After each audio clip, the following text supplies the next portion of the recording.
Oh, okay, good. Okay, good. Let's do them once, and then we have the opportunity And to. then maybe you'll Okay. think about it and we'll Yeah, do it all that over would be again. good. Okay. How would you describe what it was like for you as a child? Um, I would say that growing up was a very disturbing, pretty horrible experience. That most of my childhood was determined and structured and created by violence. That I'm was essentially a consequence of violence, and that everything about me was in response to violence. My father was very, very angry, raging person, and so much of my childhood was determined by his moods. So I was his captive. I was his prisoner, and I. It took me a very, very long time. I remember once my brother and sister were visiting me years after we had left my family, and they were still tiptoeing in my house, and I made us all put on shoes and stomp around the house just to get out of the idea that someone could come and get us at any moment if we made the wrong step. So I think early on, I got the power of violence to determine the boundaries of one's existence and to determine how far you could dream and how much you could think of yourself. Because my father's violence and his sexual abuse really eroded my esteem in a very profound way and made me feel stupid and made me feel worthless and made me feel that I didn't have a right to be here. So I began without a floor. I always say some people got cement floors. I got bamboo shoots, and when it rains, the floor disappears. But it also made me, I see now, incredibly tuned in to other people's suffering. And I'm very grateful for that now. Not grateful for the abuse, but grateful for that second sense that it gave me, or door opening that it gave me into other worlds that I don't know that I would have had I been loved and nurtured. Hopefully I would have, but one never knows. So what was the moment of transformation from this violent household, this place of where you had no encouragement, no support, no self-esteem? What changed? Where did the change come? Well, I think from a very early age, like probably 9 or 10, I started writing in a book to myself. And it was the creation of another persona, another self inside myself that was capable of writing and imagining that freed me. But I've told this story before. I had this imaginary character, this friend called Mr. Alligator, who I invented at a very young age. And he really became my savior. And I see it now as a metaphor for my imagination.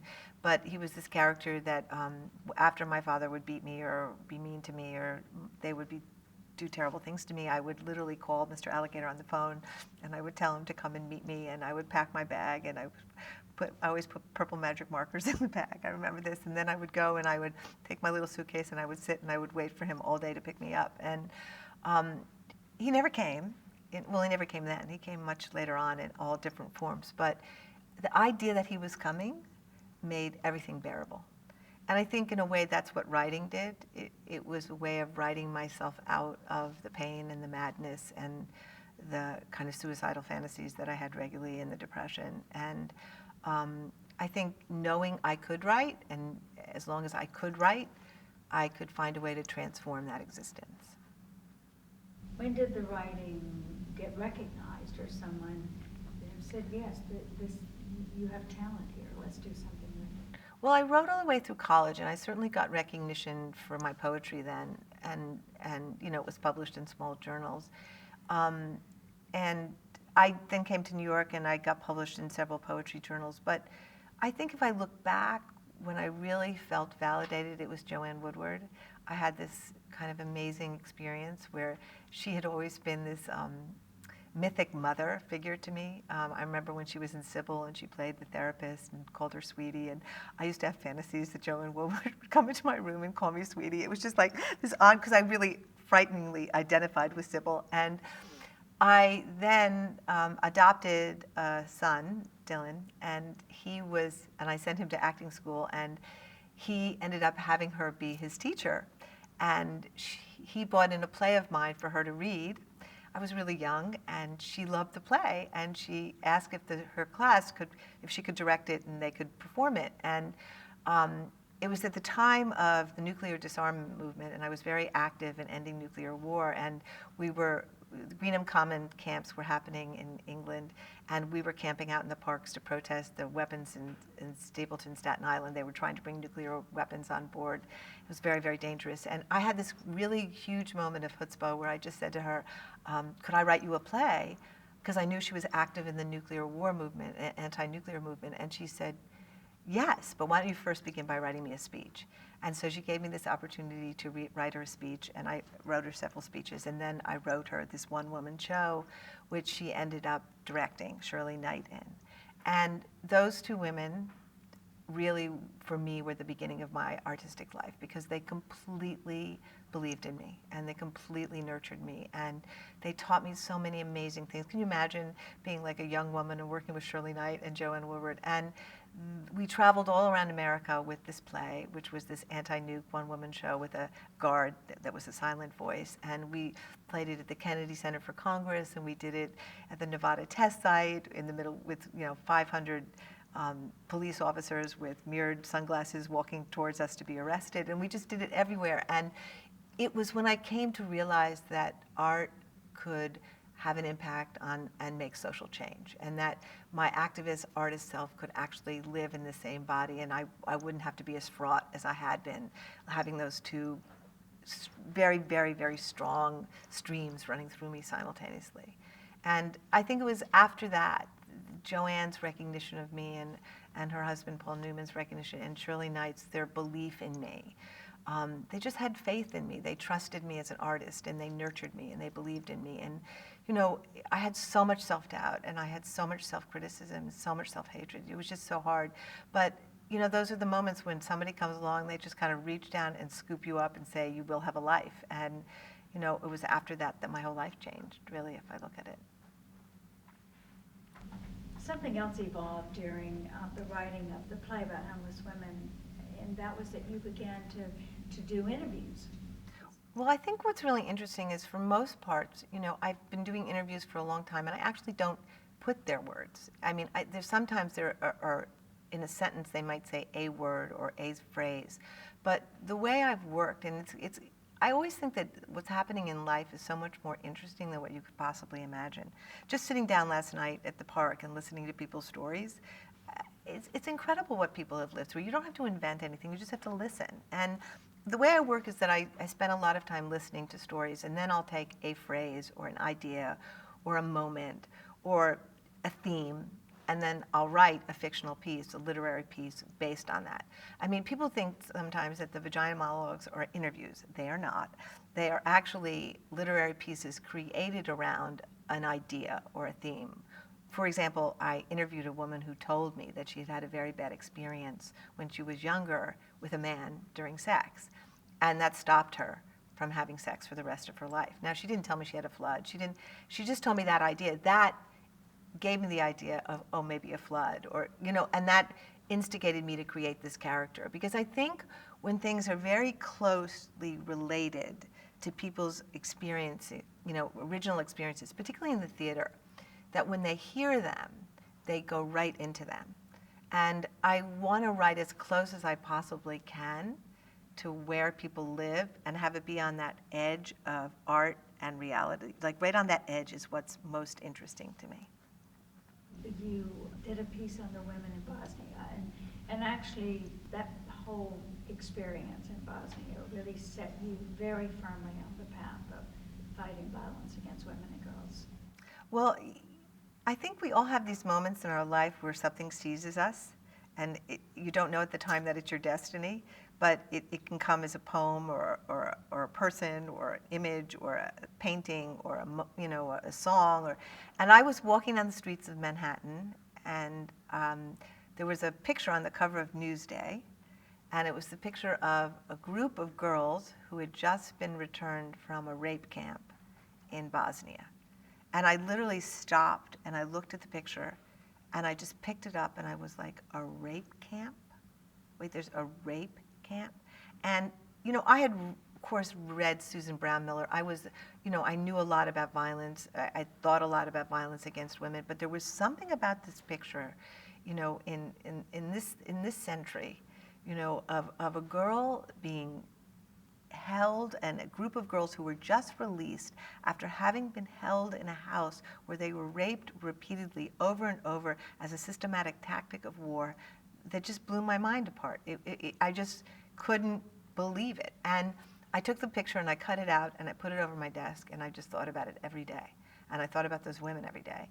And through a series of very bizarre circumstances, I met this amazing woman named Lauren Lloyd, who was working at Hollywood Pictures, and I had written another screenplay, and it was a very bizarre screenplay, which was also about sexual violence, and she had really liked it, and she called me in to say that she was going to, commission it, and she said, "But what else do you want to do right now?" And I said, "I want to go to Bosnia, and I want to talk to women who have been raped, and I want to see what I can do to help."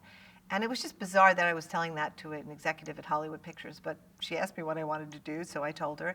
And she said, "Oh," and I told her about the situation and what was going on there. And then I went home, and a week later the phone rang, and she said, "Hi, this is Lauren Lloyd. We are going to option your script, and I found the money to send you to Bosnia." And I was like, "Excuse me?"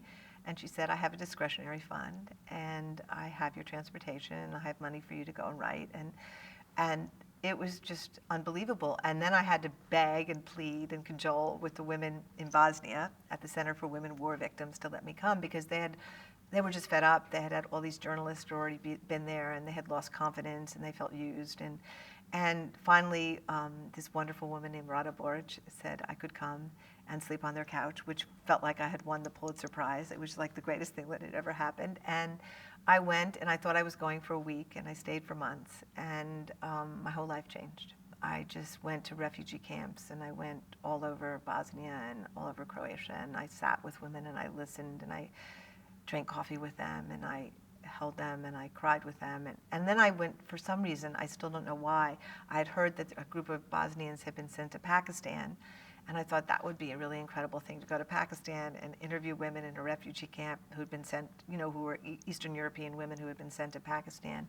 So I followed this group of women there, and a group of people, and had an amazing time there, just in this incredible place called the Haji Complex, where women had been sent and men had been sent.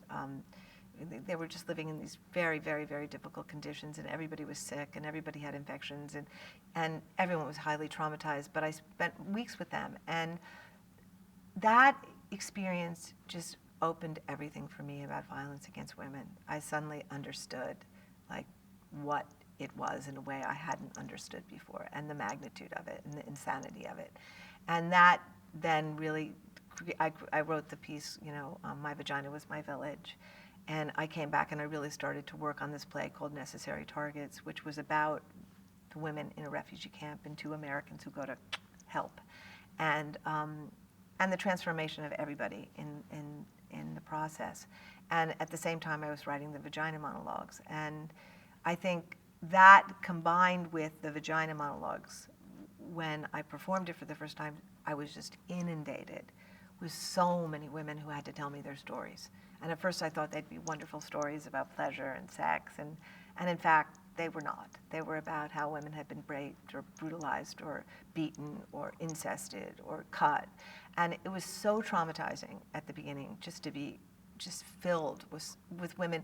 I mean, the play was unleashing their need to tell these stories. And that combined with the trip and the work in Bosnia was really how Vide came to be born, because I couldn't just stand back and say, there were lots of groups working on the issue, and there were many people who were there before me doing this work, and I needed to do my part, and I felt like I had this play that could serve and could in some way transform and help to transform suffering. And we then created this idea of V-Day, which was Vagina Day, Victory Day, Valentine's Day, and we were thinking we'd do one performance in New York City to raise money for local groups working to stop domestic violence, and we were also going to raise some money for Bosnia. And that event at Hammerstein Ballroom ended up to be the most extraordinary evening, where 2,500 people came, and all these fabulous actors, from Glenn Close to Susan Sarandon to Lily Tomlin to Rosie Perez and to Whoopi Goldberg, and it just kind of blew that roof off the theater, but it also made it clear to all of us that V-Day was possible, that this movement was possible. And that was 14 years ago. And now it's become a mad vagina movement around the world. What did you do with the Vagina Monologues that was unique and is still unique as a way of fighting violence? Before I wrote the Vagina Monologues, I was probably making $15,000 or $17,000 a year. I was like a really struggling person. So the idea that I had suddenly written this piece that was making money was really bizarre to me. I had not been a money maker. I was a way downtown playwright. So I was very, I didn't really know what to do with that money. It felt very uncomfortable to me, first of all. But then I started to realize that the play could be a tool for breaking taboos, for getting dialogue going, getting women to talk about the issues, getting women to organize around the issues, whether it was changing laws or raising money for shelters or transforming consciousness or bringing men and having dialogues with men. And from that very first event, I just said, why don't we, whatever we do at this event, whatever we raise will go to the local groups. Then I had an incredibly inspired producer named David Stone, and I said to him, when we were making our deal, there's two things I want in our deal. I want to make sure there's a woman of color in every group that performs the play, because there were going to be 3 women in the play after I left. And I want to make sure that $10 of every ticket goes to ending violence against women through V-Day. And David said, great. And so I think he added $10 to every ticket. And that and the percentage of the tour that I was able to raise out of my royalties and other royalties, we were able to raise $5 million, which went to V-Day and starting V-Day. And at that point, everyone was volunteer. I mean, I'm still a volunteer, but everybody who was working for V-Day was a volunteer at that point. And then the play really started to take off in all different forms. And I knew that I had a choice. I knew that the play could make lots and lots of money. But A, I would never have been comfortable with that money. And B, I realized it could actually serve people's communities in a very local way.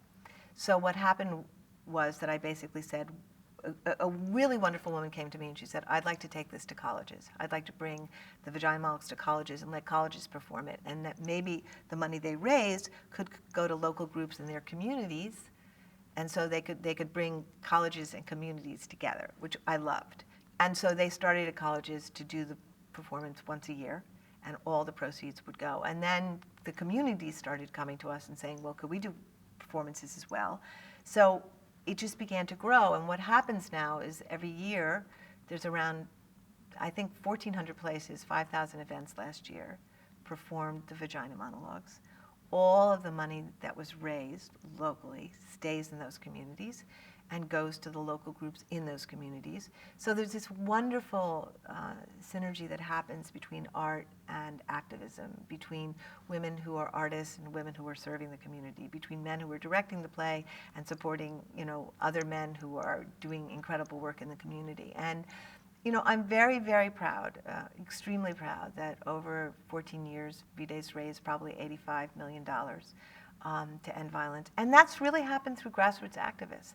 That's happened through a woman in Minnesota doing her play, and a woman in Manila doing the play, and a woman in Angola doing the play, and a woman here doing the play. And sometimes it happens. I remember the JCC did an incredible performance at Town Hall, and they raised $100,000 in one night. And someone will do a performance and raise $100 in one night. And all of it's amazing.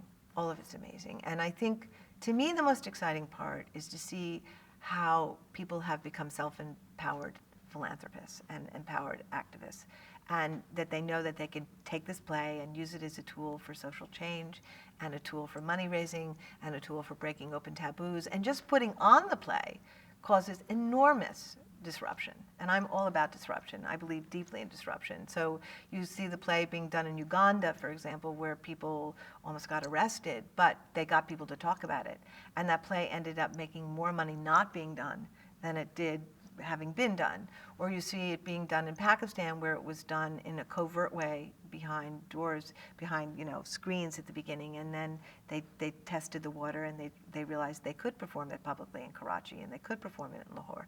And just that work of busting through taboos and disturbing people just a little bit, so that whatever that edge is needs to, I think it's why I love Occupy Wall Street so much. It's just that beautiful cutting edge where people are disturbed enough to actually begin to think about things. Because I think denial is so thick. It's so impenetrable. And I think you have to find ways that disrupt things in a mischievous way so that people's consciousness is open to hearing new ideas. And I don't mean shocking people and hurting people or violating people, but disrupting people. I think we need much more disruption. There's too much business as usual in the face of too many atrocities, whether it's to women's bodies or to the earth or to the poor. And I love theater because it's disrupting. What are the Vagina Monologues?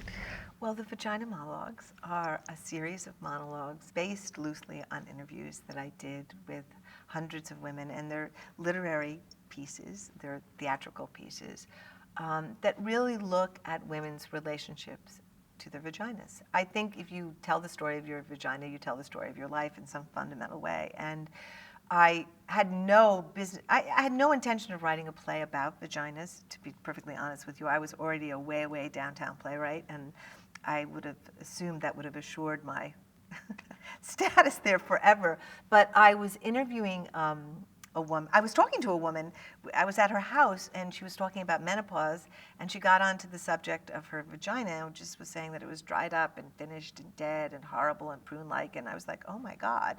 And she was a feminist and a very forward-thinking woman, and I was like, wow, I can't believe she feels that way about her vagina. And so I just said, well, what do women think about their vagina? I have no idea. So I would just say to a friend casually, well, do you like your vagina? And first woman said to me, my mother used to tell me, don't wear panties underneath your pajamas, you need to air out your pussycat. And I thought, oh my God. So it began this series of me just asking women, and every time I asked the question, I just was in shock what people said. So I just kind of started writing it down because it bemused me. I had no intention of writing a play. And then I talked to a woman who told me the story that she had had this really terrible, humiliating experience with a boy when she was young, and she had never had sex again. And I was like, never? I mean, you've never had sex again? You've never had an orgasm in your life? And I just couldn't believe I was talking to someone who had never had an orgasm. And then I started to think, maybe I should do something with this piece. And so I started to kind of more actively interview people. And I ended up writing that piece, The Flood, and performing it, and one other monologue at a place called the Cornelia Street Cafe in downtown, in the Village. And everybody was just so excited. People were like, you have to do this. And I was like, do what? I don't even know what is. And they were like, you have to develop this. And I was still very reluctant. And then I ended up putting like 4 pieces together, and I performed it. I had another play running downtown, and I performed it one night, and this really wonderful critic named Alexis Green was in the house, and she wrote a review. And I was like, a review? There's nothing here. And she just was so encouraging in this review and talked about how important it was that it really pushed me to take it seriously. And then I started saying, all right, well, maybe I'll actually write a play. And then began a series of interviews. And from the minute I started performing it, it was just one of those amazing things. People just responded. It was shocking to me. I have to tell you, it's still shocking to me. I do not understand the phenomena that is the Vagina Monologues. And to be honest, I don't think I had that much to do with it. I think, yes, I did write it, but I think there are things where you're just there to serve whatever is meant to happen in that moment. And I think the kind of violence and the kind of degradation that goes on to women, and the kind of potential for pleasure and for power and for enjoyment that exists in the vagina, both. It was really the time to be writing about it. And I think it just struck a chord for whatever reason. And it continues to, 14 years later. And I just feel my job is to drink espressos and keep up with it, you know. But I also think that having now seen it performed on every continent and so many different languages, that it's really taught me how connected we all are and how we may have, you know, violence against us manifest in different ways or patriarchy revealed in different ways, but it's the same global story. And it's made me truly aware that a global women's movement and a global movement where men are connected to a global women's movement is what will be the thing that turns the planet around. I have no doubt in my mind about that. That when women come into their bodies and feel safe and free in their bodies, it's no different than us honoring the earth or treating the earth and cherishing the earth, and that they're all connected, that it's one story. What is it about that that is so captured the conversation? Well, I think there's something about being able to talk about secrets around your sexuality and around one's vagina, and that unleash energy and unleash desire and unleash trauma and unleash sexuality. And I think that energy is really the energy we need if we're going to move forward in the future. I mean, I think all of us to some degree are traumatized on the planet, whether you've been directly traumatized or secondarily traumatized by hearing the stories of somebody or witnessing.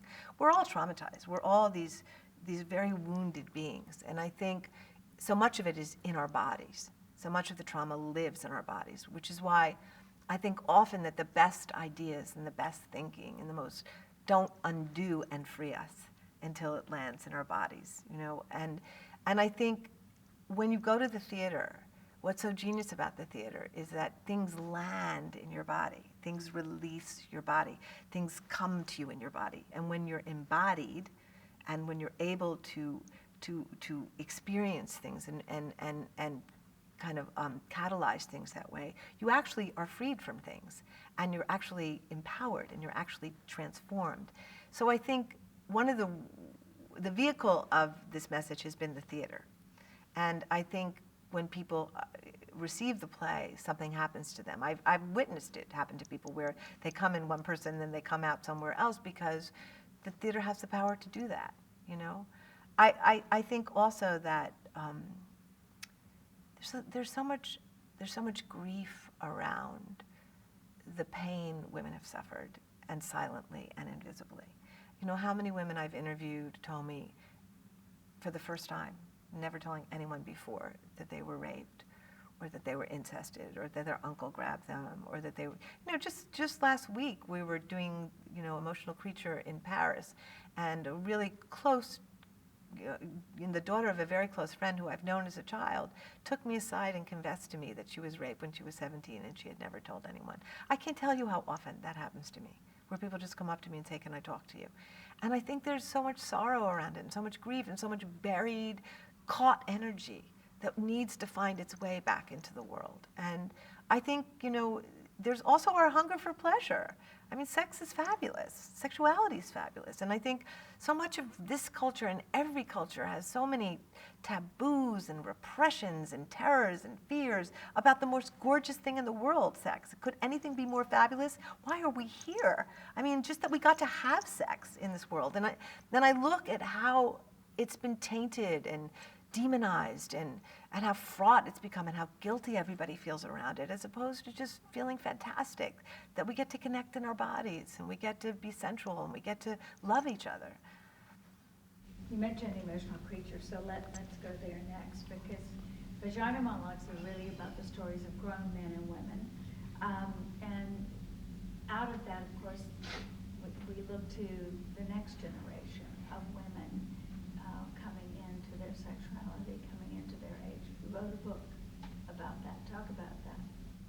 Well, Emotional Creature really came out of years and years of traveling this planet. You know, I've been so fortunate and so gifted to be able to travel the world. And, you know, I've probably been to 60 or 70 countries, and I've seen so many amazing and met so many incredible women, particularly around the world.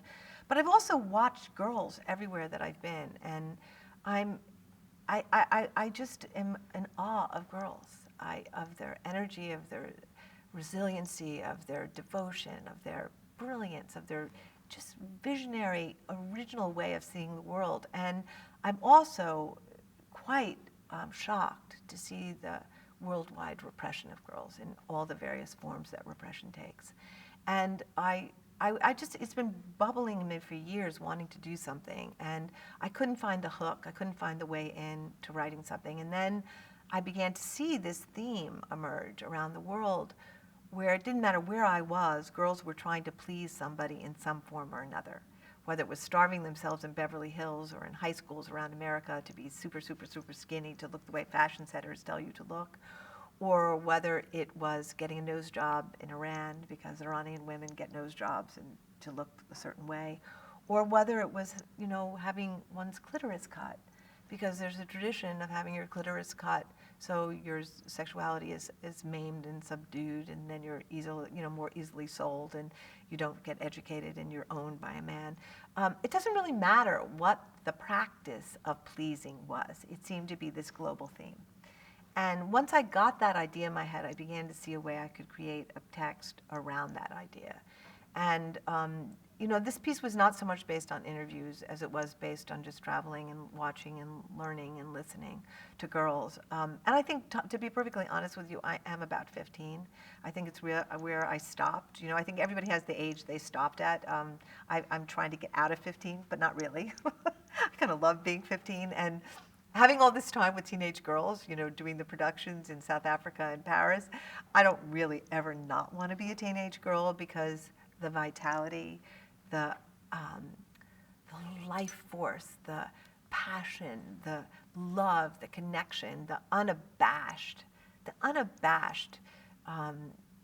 just love of life is just so infectious to be around. And I hope this new play, and I'm thrilled that there's music, and I'm thrilled I've written songs with this amazing composer called Charles Johan, and from South Africa. And, you know, just to write with him and to have created this music where girls dance and sing and really allow an outlet for their energy and for their power and for their goodness. You know, and for their fierceness and for their rage and for their refuser, you know, their refuser parts is so exciting. So what's how will Emotional Creature fit into the Eve Ensler model of using art for activism? I'm very happy to say that when the book came out, it launched the V-Girl movement, which is essentially a movement of young women and girls who are standing up to fight violence, but also standing up for their rights and standing up to be educated and standing up to have a voice and standing up not to please, to be refusers, to take a stand, to have their own opinions, to determine and carve out their own realities wherever they live. And V-Girls has really taken off already online, and there are book clubs all around the world.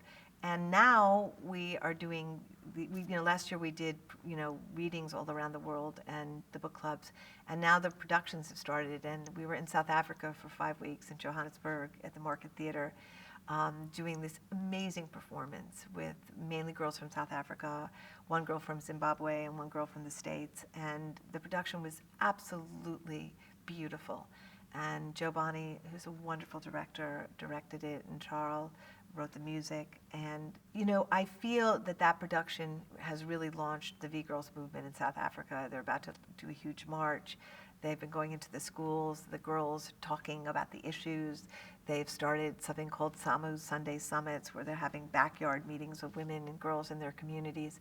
And I see that that potential is really quite vast. We had, I think, 13 girls from around the world who are the V-Day Action Team leaders, and last weekend, and we just had a gorgeous weekend with them where they were really carving out what V-Girls is and what their plan was for the next year. And they've already been writing of just all these credible things that have happened since they've gotten back in their communities, from Peru to Israel to South Africa, and all over the States. And I hope that V-Girls will be bigger than V-Day. You know, that it will be the next wave of this movement, and that girls will really lead us out of the terrible mess that we're in. and chart the path, because they've certainly got the energy and brilliance to do that. So what's your hope for the girls? What I hope is this. I hope that girls come into their voice and come into their energy and stop repressing what they know and how they know it and the way they know it. And by doing so, they encourage boys to step into their authentic selves.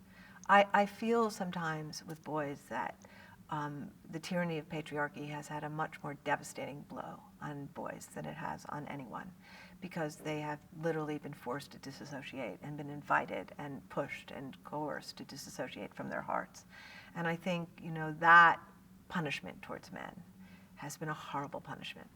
I hope, and I'm actually seeing it happen, like so many boys are coming to see the play, and they come out telling me in whatever language, I'm an emotional creature, and I want to be an emotional creature, and I'm claiming my emotional creature. And for those people who, think I'm anti-mind and I'm not about, intellectual ideas and having an intellectual pathway, of course I am. But I think what's happened in the world is that we've become so bifurcated.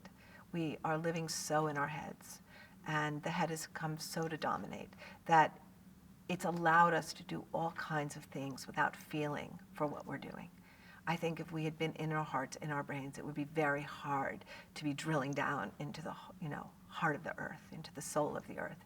It would be very hard to poison all our rivers. It would be very hard to rape a woman if you were actually feeling what a woman was feeling.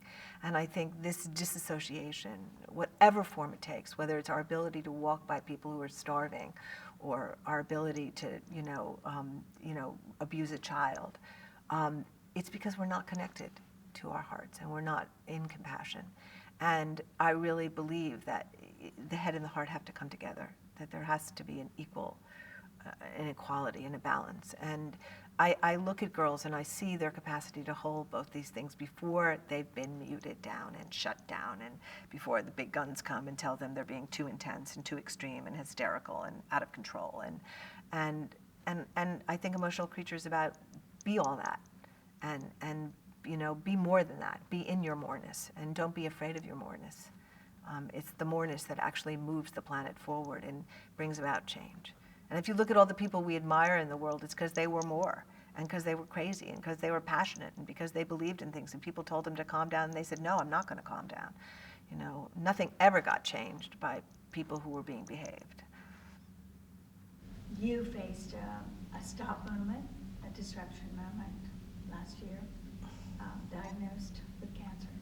Can you go back to that moment in which all this life moving forward came to a sudden and unexpected stop?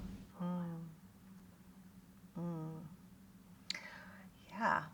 And we were just talking about it today, because last October, a year ago, I was just finishing the last operation, and I was in a very bad place. I think for me, the revelation of cancer was obviously a shocking blow. I was on my way to Haiti in 2 days, and I had symptoms, I had signs, that something wasn't wrong, and I just thought it was something really basic and not. And the next thing I heard, I had a huge tumor, and 2 days later, literally 3 days later, I was in surgery.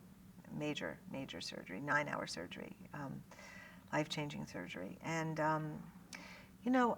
I'm happy that I was never a person who believed in security to begin with, that I've always seen life as fundamentally insecure, and I'm really okay with that.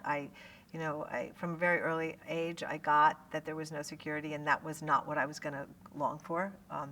Maybe the world changing, maybe love, maybe connection, but security was never anything I ever thought was possible. But I have to tell you, it was a new layer of insecurity. And it was, I think, again, when things enter your body and, you're having your body cut open and things taken out. And I lost a lot of organs. I had a lot rearranged.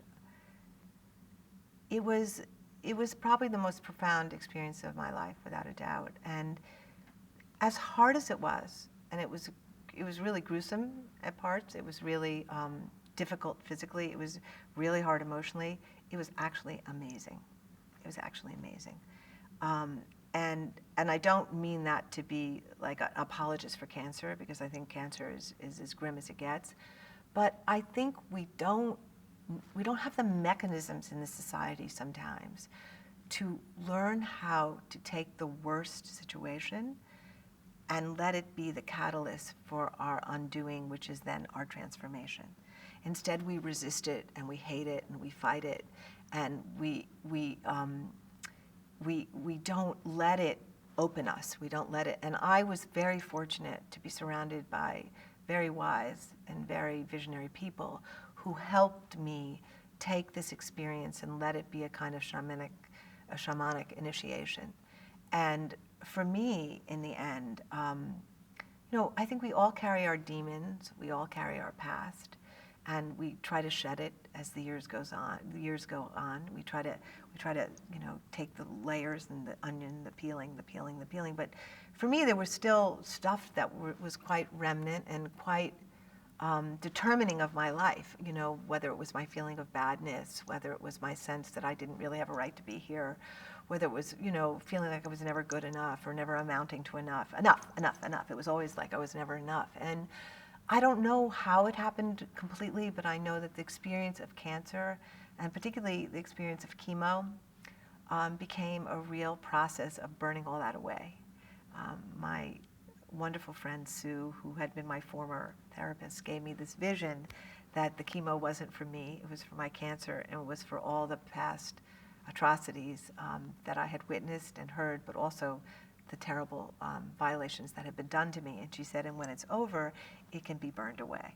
And so your meditation through all of this is to imagine every time you're nauseous or you're sick or you can't move or you're fatigued, that the powers that be are doing their work. And it actually worked. I think when we set our mind on something and we actually visualize it, things are possible. And I am the happiest person in the world today. I don't take anything for granted. Every day that I get to be alive is just actually extraordinary. And I have profound gratitude. I can't believe I got to live. I look at the Congo, where people don't even use the word cancer, because when they get it, there is no cure. So there's no reason to mention it. I look at how many people in our own country don't have health care and die of very, very, fixable diseases. And I feel insanely fortunate that I had health coverage, and I feel insanely grateful that I had doctors that knew what they were doing when they were inside my body, and that I got to live. And who knows how long I'll live for. I'm cancer-free, 18 months now. I don't feel it's in my body. I feel healthier than I've ever felt in my life. But I don't take anything for granted. Everything just, it's like that amazing veil gets lifted when you suddenly see a green lawn and it's green, and a blue sky and it's blue. And I feel that way about everything now. Everything just feels shockingly real and often very beautiful or very disturbing, but it's one or the other. And I am living with a brand new body, and sometimes it's very disturbing and strange, but it's a body. And it's, people say, I look at people complaining about their bodies, they don't look good. I'm like, really? You've got a body. I woke up with a body. It's good news. And I actually have to say that I feel cancer. I feel what cancer is in a way that I never got cancer before. I feel the metaphor of cancer. I feel the weakening of our immune systems and allowing whatever this genome is inside us to begin to occupy and to begin to grow and spread is, whether just the metaphor of that in the world and how, whether it's the ozone layer or it's the protective gauzes that cover this planet, how we've created holes in them so that, that cancer, that carcinogenic impulse is spreading everywhere, and how we have to protect each other, and how we have to protect the earth, and how we have to love the earth, and we have to love women's bodies. Was there ever a time that you give up to say, okay, I've done my part, now I'm going to take care of me? I think when I think about, the idea that the tumor could have been a result of, at one point it just felt like it was a flesh monument to all the stories of rape and abuse I had heard across the planet. And it didn't make me feel resentful. it made me feel actually more connected to the suffering of women. I felt like they were actually in my body, those stories, and if that were true. And it was actually the women of Congo who saved my life, because every day that I woke up, we were in the process of building the City of Joy when I was going through chemo, and every day that I woke up, I knew we had to finish the City of Joy. And I thought of the women in Congo who get up every morning, who don't have vaginas, who don't have reproductive parts, who have had so many things shoved inside them, and they've been violated in so many different ways from so many different directions that their bodies have been fundamentally destroyed. And I think of how they get up every day and they go about their work and they feed their children and they love their husbands and they carry 100-pound sacks on their back and they dance. And it just seemed impossibly insane for me to be complaining about anything in the face of that.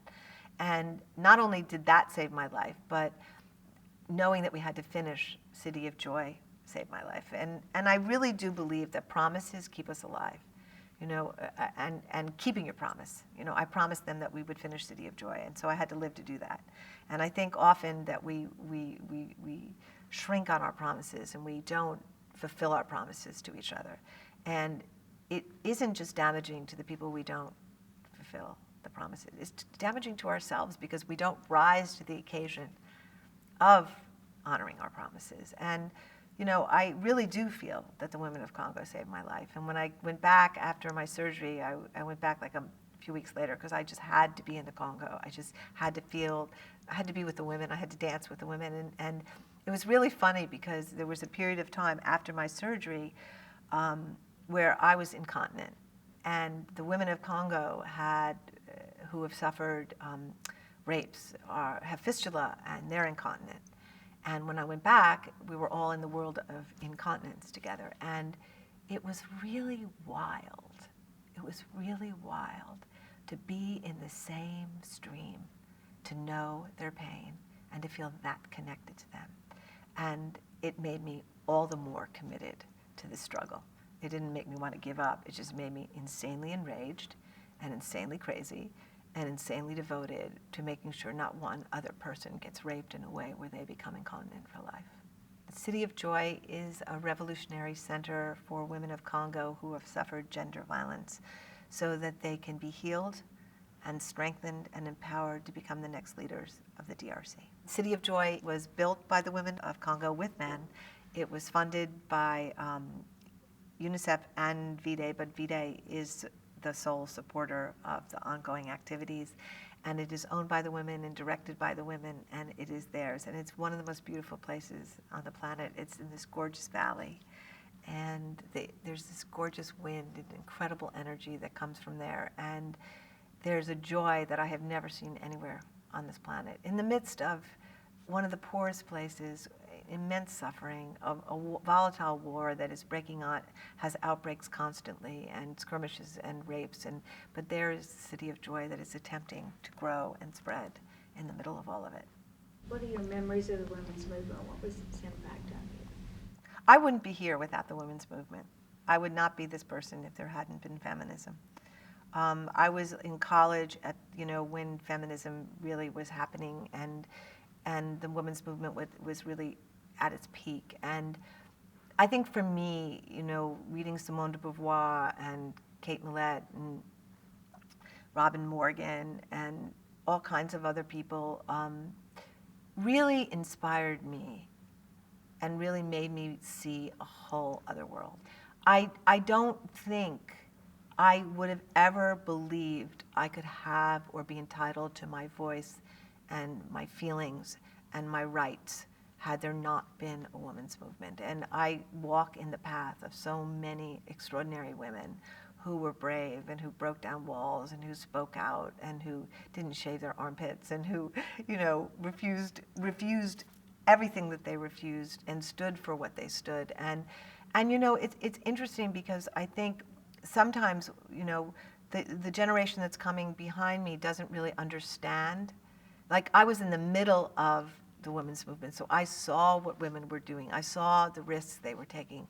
I saw what women had to go through and how they were belittled and undermined and criticized and reduced. And, and I saw their willingness to stand up and be in the fire. And that gave me so much strength and such a sense that I could do the same thing. And, we're about to do this Anita Hill conference. It's 20 years since Anita Hill. And I was just rereading Anita Hill's autobiography. And, to speak truth to power is a very, very, very difficult thing. And having been now on the front lines a little bit myself for the last 14 years, I think it's very hard to be criticized when we've been trained to be liked. It's very hard to disagree with people when we've been told that we're supposed to be agreeable. It's very hard to say that isn't the way to do things when women are supposed to be polite. And, I had a gathering the other night with 3 really powerful women who were all on the front lines. And, everybody was just talking about the trauma of speaking truth to power, the trauma of feeling like you've done something wrong, and how we really need to have each other's back, how we need to have each other's back as women, how we need to stand behind each other. That doesn't mean we can't disagree with each other. And I think there's a really big, very big difference between disagreement and undermining. I think we have to disagree with each other. And I think we have to speak our truths, but I think we have to be behind each other. And I feel one of the beautiful things about V-Day is this incredible, incredible movement of mentors, of leaders, of activists, of students, and we have each other's backs. And a woman can go onto the V-Spot any day and say, I have trouble in Georgia with my play, and within 1 minute, she will have 20 women responding to her to give her help. And that's the world we need to be. If we're going to speak truth to power, we can't do it alone. It's impossible. It's impossible. So we need each other. What do you want people to say when they say Eve Ensler is? Wind. I want to be wind. That's all I want to be now. I want to be wind. I want to live in a way where that part of me where my ego was always so needing to be somebody and to amount to somebody, where it just gradually disappears. I want to just be here to serve. I want to just be in the path of wind, where you get to show up for people and love people and make things better and not have to leave a mark and not have to be anything more than the great thing that wind is, which is sometimes caressing, sometimes it's a typhoon, sometimes it's delicate. But I think so often when we're marginalized when we're young, either we claim our victim status as our identity, or we march through the world proving ourselves that we exist because we've been told so deeply that we haven't existed. And I think now, this part of my life, I want to learn how to disappear. And I don't mean die, I just mean disappear.